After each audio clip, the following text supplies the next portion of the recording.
नमस्कार। आज के वीडियो में बात करेंगे लंग कैंसर के बारे में। आपने कैंसर के बारे में सुना होगा, ब्लड कैंसर, स्किन कैंसर या फिर शरीर के अलग अलग हिस्सों में होने वाले कैंसर के बारे में आपने जरूर सुना होगा। तो आज की वीडियो में हम समझेंगे लंग कैंसर के बारे में और हम बात करेंगे इसके कंडीशंस के बारे में, इसके कॉम्प्लिकेशंस के बारे में, इसके कॉजेज क्या क्या होते हैं उन सभी चीज़ों के बारे में, और साथ ही साथ हम आखिर में समझेंगे इसके सिम्टम्स और इसके इलाज के बारे में भी। तो आइए बात करते हैं लंग कैंसर की। लंग कैंसर की अगर मैं बात करूं तो ये फेफड़े में होने वाला कैंसर, यानी कि जो हमारे फेफड़े होते हैं जिससे हम सांस लेने की क्रिया करते हैं उनके अंदर होने वाला कैंसर होता है। तो बेसिकली लंग कैंसर में 2-3 टर्म्स आ रहे हैं। पहला आ रहा है लंग, दूसरा आ रहा है कैंसर और तीसरा आ रहा है लंग कैंसर एक साथ मिलकर के। आपको ठीक ढंग से लंग कैंसर समझ में आ सके इसके लिए हम तीनों ही सेगमेंट को अच्छे से समझने का प्रयास करेंगे। तो पहले बात कर लेते हैं लंग के बारे में। लंग की अगर हम बात करो तो यहाँ पे आपको एक फिगर दिख रहा है। बेसिकली ये हमारे लंग्स हैं, यानी कि हमारे फेफड़े हैं। ह्यूमन बींग्स के अंदर लंग्स कुछ इसी तरह के होते हैं और भी जो लिविंग ऑर्गेनिजम्स हैं उनके अंदर भी लंग्स उपस्थित होते हैं। तो उनका स्ट्रक्चर कुछ अलग होता है, उनका शेप भी कुछ अलग होता है। जो पानी में रहने वाले जितने भी जीव हैं उनके अंदर लंग्स नहीं पाए जाते, उनके अंदर गिल स्लिट्स होती हैं या वो स्किन से सांस लेते हैं, वो एक अलग प्रक्रिया है, उसके बारे में हम कभी बाद में समझेंगे। तो बात कर लेते हैं आज लंग के बारे में। लंग की अगर हम बात करूं तो ये बेसिकली दो होते हैं, ठीक है। हमारे चेस्ट में हमारे जो सीना है, हमारे सीने में हमारे उपस्थित होते हैं, ठीक है। तो यहाँ पे ये गुब्बारे जैसी दो आकृतियां उपस्थित होती हैं, ये राइट वाला है और ये लेफ्ट वाला है। लेफ्ट वाला आपको थोड़ा सा गहरा सा दिख रहा होगा। बेसिकली होता क्या है कि यहाँ पे हमारा हार्ट उपस्थित होता है। आपको पता है कि जो हमारा हार्ट है, यानी कि जो हमारा हृदय है या जो दिल है, वो हमारे सेंटर में उपस्थित होता है। सेंटर में उपस्थित होता है, साथ ही साथ थोड़ा सा बाईं की तरफ टिल्ट होता है। टिल्ट यानी कि झुका हुआ होता है हल्का सा बाईं तरफ। इसलिए यहाँ पे हार्ट उपस्थित होने की वजह से ये लंग थोड़ा सा ऐसे गहरा, यानी कि इसको स्पेस मिल जाए, इसको एक कैविटी मिल जाए, उसके लिए लंग थोड़ा सा गहरा हो जाता है। तो इस तरह से हम कह सकते हैं कि जो राइट वाला लंग होता है वो थोड़ा सा बड़ा होता है लेफ्ट वाले की कंपैरिजन में। तो बेसिकली ये हमारे लंग्स होते हैं। यहाँ से एक पाइप जैसे आकृति आपको दिख रही है, इस पर कुछ बैंड्स लगे हुए हैं, इसको बोलते हैं ट्रैकिया। ट्रैकिया वो पाइप होती है जहाँ से एयर अंदर और बाहर आ जा सकती है, ठीक है। जो हम सांस लेते हैं ऐसे करके, जब हम सांस को खींचते हैं अंदर, तो ऐसी कंडीशन में अंदर ऑक्सीजन आ रही होती है, ठीक है।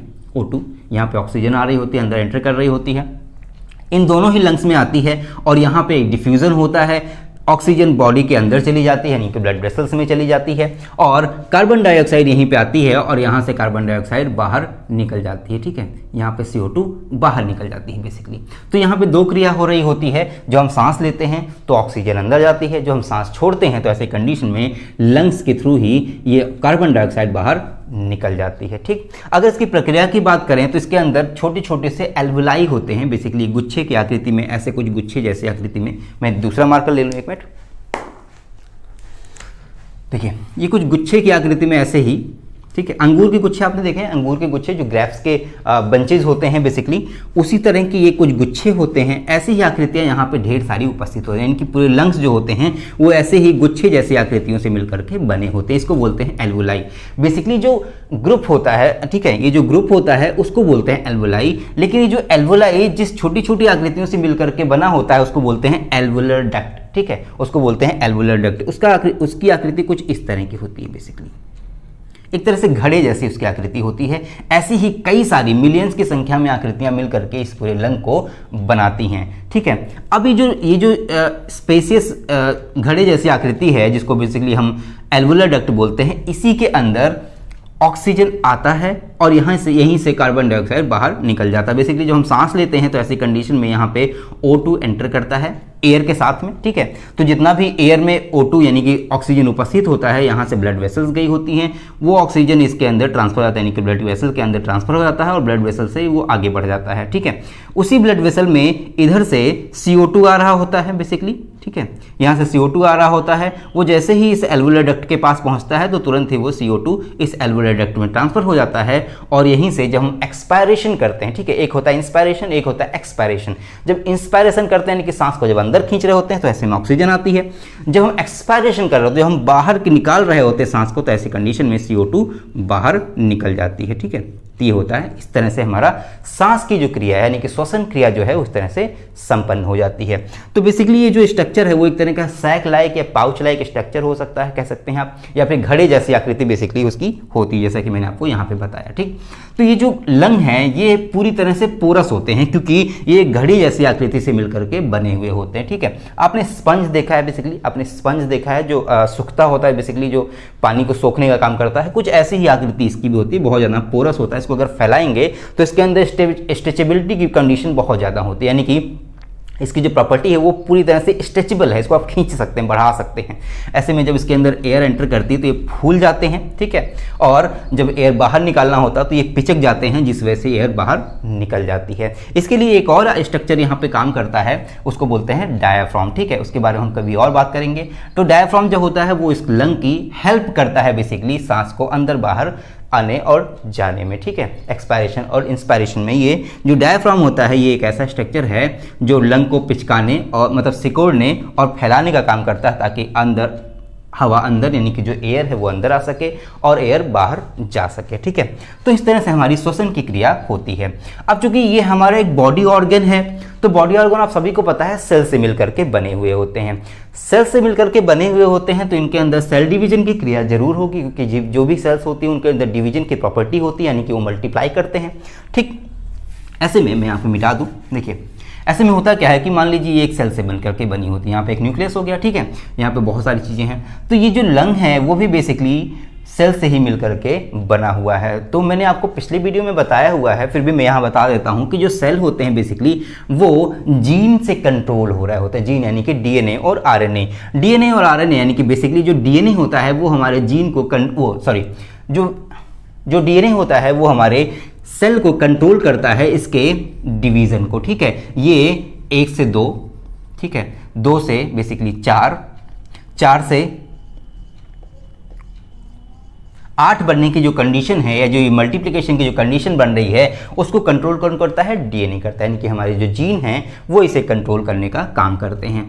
किसी वजह से, कुछ कारणों की वजह से जब ये जो जीन होते हैं बेसिकली, ठीक है,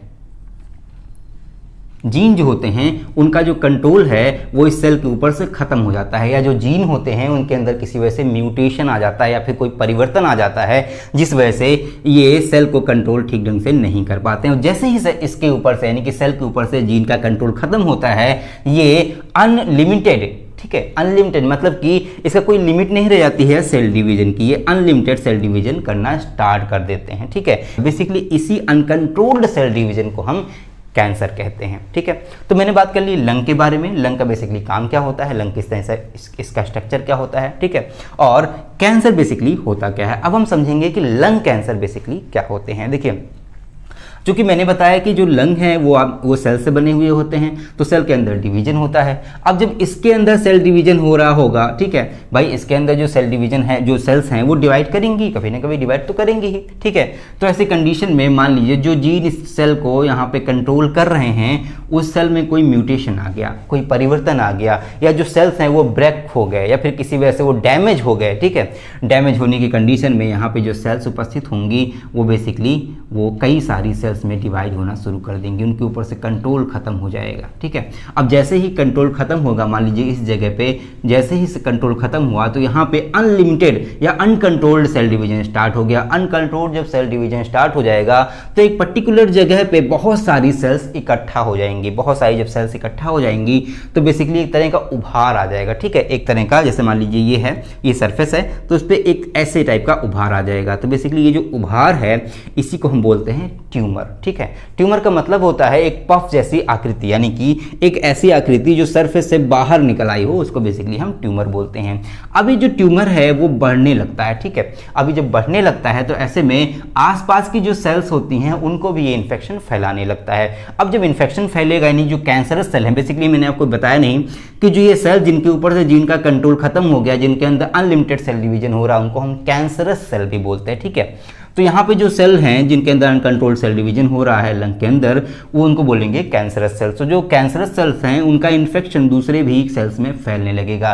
इस वजह से जो दूसरी सेल्स हैं वो भी अनकंट्रोल्ड सेल डिवीजन करना स्टार्ट कर देंगी, जिस वजह से ये जो इन्फेक्शन है वो पूरे लंग में फैलता जाएगा। बेसिकली जब ये पूरे लंग में फैलने लगेगा, ये जो ट्यूमर की कंडीशन है ये जब बढ़ने लगेगी, ऐसे करके पूरे लंग में जब बढ़ने लगेगी, तो इसी को हम कैंसर बोलते हैं, यानी कि इसी को हम लंग कैंसर या फिर फेफड़ों में होने वाला कैंसर बोलते हैं। इतनी बात आपको क्लियर हो गई। अब हम बात कर लेते हैं इसके टाइप के बारे में, ठीक है। मैं यहाँ पहले मिटा दूँ इसको। अगर मैं इसके टाइप की बात करूँ तो ये दो टाइप के होते हैं, ठीक है। ये दो तरह के होते हैं। पहला होता है स्मॉल सेल, ठीक है, लंग कैंसर। मैं तो यहाँ पे एल और सी लिख दे रहा हूँ, ठीक है, लंग कैंसर बेसिकली। और जो दूसरा होता है उसको बोलते हैं non small cell, non small cell L and C, ठीक है, लंग कैंसर, ठीक है। इसको आप लंग कैंसर समझिएगा। अब बात कर लेते हैं पहले वाले यानी कि स्मॉल सेल लंग कैंसर के बारे में। अगर हम बात करें स्मॉल सेल लंग कैंसर के बारे में, तो ये बेसिकली बहुत ज़्यादा रेयर होते हैं, यानी कि बहुत कम चांसेस होती है इस टाइप के लंग कैंसर के होने के, यानी कि टाइप 1 लंग कैंसर होने की चांसेस बहुत कम होती है। अगर मान लें हम 100% लंग कैंसर हो रहे हैं तो उसमें से 20% या 15% ही चांसेस होती हैं स्मॉल सेल लंग कैंसर होने के। इनके सबसे बड़ा जो लक्षण होता है, अगर मैं इनके लक्षण के बारे में बात करूँ बेसिकली, तो इनके अंदर बहुत जल्दी से सेल डिवीजन होता है, यानी कि ये जो कैंसर है वो बहुत तेजी से ग्रो करता है। ये कैंसर पूरे लंग में फैलने में बहुत कम टाइम लगाता है, और जब बहुत कम टाइम लगाता है ऐसे में ये हमारे बॉडी ऑर्गन के और भी हिस्सों में ये लंग कैंसर होने की चांसेस बढ़ जाती हैं। इससे बचने का बहुत कम चांसेस होती हैं, या इससे बचाव के तौर पे हमें बहुत कम टाइम मिल पाता है कि हम इसका इलाज करवा पाएँ, ठीक है। अब बात कर लेते हैं टाइप 2 यानी कि non small cell lung cancer के बारे में। Non small cell lung cancer की अगर मैं बात करूं तो ये जो प्रोसेस है बेसिकली ये बहुत ही स्लो प्रोसेस है, या यूं कह सकते हैं कि ये जो इन्फेक्शन है लंग कैंसर का, non small cell lung cancer का, ये बहुत ही स्लो हमारे लंग्स को इफेक्ट करता है या फिर असर पहुंचाता है, या यूं कहें कि हमारे लंग्स में इसका इन्फेक्शन बहुत स्लोली फैलता है। स्लोली फैलने की वजह से इसके लक्षण हमें जल्दी से नहीं दिखाई देते हैं, ठीक। और दूसरी बात ये कि ये बहुत ज़्यादा कॉमन लंग कैंसर में आता है। अगर हम कह लें कि 100% केसेज अगर हैं लंग कैंसर के, तो उसमें से 80% cases non small cell lung cancer के ही होते हैं। तो ये तो बात हो गई दो टाइप के लंग कैंसर के बारे में। पहला हो गया स्मॉल सेल लंग कैंसर, दूसरा non small cell lung cancer. अब बात कर लेते हैं इसके कारण के बारे में, यानी कि इसके कॉजेज क्या क्या हो सकते हैं। देखिए, हमारे लंग्स को जो सबसे ज़्यादा नुकसान पहुंचाने वाली चीज़ है वो है स्मोकिंग, ठीक है। जो धूम्रपान हम करते हैं, सिगरेट पीना, बीड़ी पीना, चरस, गांजा, जितनी भी चीज़ें आती हैं, चाहे वो सिगार ही क्यों ना, महंगे से महंगे जो भी सिगरेट हो सकते हैं, महंगे से महंगे जो भी सिगार हो सकते हैं, आप लाखों का सिगार ही क्यों ना पी लीजिए, लेकिन उसके अंदर एक खतरनाक चीज़ होती है, उसको बोलते हैं निकोटीन, ठीक है। ये जो निकोटीन होता है ये हमारे जितने भी पीने वाली, जितनी भी धूम्रपान करने वाली चीज़ें होती हैं उनके अंदर उपस्थित होता है। और जो धूम्रपान करने वाली चीज़ें हैं, जब हम उसका धुआं अंदर लेते हैं तो हमारे फेफड़े में जाता है। भाई अगर धुआं आएगा तो वो फेफड़े के अंदर ही जाएगा, क्योंकि गैसेस को एक्सचेंज करने का काम या फिर गैसेस को स्टोर करने का काम, या यूँ कहें कि गैसेस को ग्रहण करने का काम कौन करता है? लंग्स करते हैं, यानी कि हमारे फेफड़े करते हैं। तो इस वजह से हमारे फेफड़े के अंदर ही ये धुआं भी आएगा जिसमें निकोटीन उपस्थित है। अब ये जो निकोटीन है बेसिकली, निकोटीन की प्रॉपर्टी होती है कि ये हमारे सेल्स में उपस्थित जो जीन्स होते हैं, बेसिकली जो डीएनए होते हैं, उन्हें ये म्यूटेट कर देता है, ठीक है। जो जीन होते हैं बेसिकली उन्हें क्या करता है, ये बदल देता है, उनके अंदर परिवर्तन ला देता है या उनके अंदर विखंडन कर देता है, जिस वजह से उनका जो कंट्रोल है सेल के ऊपर वो कहीं ना कहीं ख़त्म हो जाता है। ख़त्म होने की वजह से जो सेल्स होती हैं वो अनकंट्रोल डिवाइड करने लगती हैं, जिस वजह से पहले तो ट्यूमर की कंडीशन बनती है, ठीक है। ट्यूमर जब आगे फैलता है तो वो कैंसर में बदल जाता है। तो पहला तो हो गया स्मोक, ठीक है, या स्मोकिंग कह सकते हैं हम, कि जितने भी तरीके के हम धूम्रपान करते हैं वो हमारे लंग्स को कैंसर होने में बहुत ज़्यादा मदद करते हैं। अब दूसरी बात आती है डस्ट पार्टिकल की। देखिए हमारी जो एयर है, हम आज के टाइम में आपको पता है कि हमारी जो कंट्री है, जो हमारे वर्ल्ड में बहुत ज़्यादा कंस्ट्रक्शन के काम चल रहे हैं। ऐसी सिचुएशन में बहुत सारी जगहों पे कंस्ट्रक्शन चल रहा होता है, खास करके जो भी शहर हैं, जितने भी डेवलपिंग एरिया एरियाज़ हैं वहाँ पे कंस्ट्रक्शन साइटें बहुत ज़्यादा हैं और यहाँ पे कंस्ट्रक्शन बहुत ज़्यादा चल रहा होता है। ऐसे में बहुत ज़्यादा डस्ट पार्टिकल, बहुत ज़्यादा पोल्यूशन, कई तरह की अलग अलग टाइप की गैसेज उसमें सिक्रीट होती हैं और वो गैसेज उस एयर में मिक्स हो जाती है, जिस वजह से एयर क्या है, पोल्यूटेड हो जाती है। अब जब एयर पोल्यूटेड हो जाएगी तो उसी को हम सांस के रूप में अंदर इनटेक करेंगे। अब जब इनटेक करेंगे एयर तो हमारे लंग्स में आएंगी और लंग्स के अंदर होते हैं जो सेल्स, उनके अंदर उपस्थित होते हैं जीन, और इसी पे ये इफेक्ट आएगी, जिस वजह से भी लंग कैंसर की चांसेस बढ़ जाती हैं। ठीक है, अब जो तीसरी कंडीशन आती है वो आती है second hand smoking. Second hand smoking क्या होती है बेसिकली, देखिए मान लीजिए यहाँ पे एक व्यक्ति है, ठीक है, मान लेते हैं ये एक आदमी है, ठीक है, ये एक आदमी है, वो सिगरेट पी रहा है, ठीक। आप सिगरेट नहीं पीते हो, ठीक, आप जब सिगरेट नहीं पीते हो, मान लीजिए आप यहाँ पे खड़े हो, ठीक है, देखिए आप यहाँ पे खड़े हो, आप सिगरेट नहीं पी रहे हो, तो यहाँ से जो स्मोक निकल रहा है बेसिकली वो आपके भी तो नाक में जाएगा। अगर आपका कोई पड़ोसी है जो आपके साथ रह रहा है, आपके साथ रूम शेयर कर रहा है, आपके साथ घर में रह रहा है, अगर वो लगातार सिगरेट पिए जा रहा है, ठीक है, वो चेन स्मोकर है, एक तरह का बीड़ी पीता है, सिगरेट पीता है, फिर कोई भी चीज़ का वो धूम्रपान करता है, तो ऐसी कंडीशन में आपके घर के एनवायरनमेंट में या फिर आपके घर के अंदर जो उपस्थित एयर हैं उनके अंदर भी इसका धुआं जाएगा।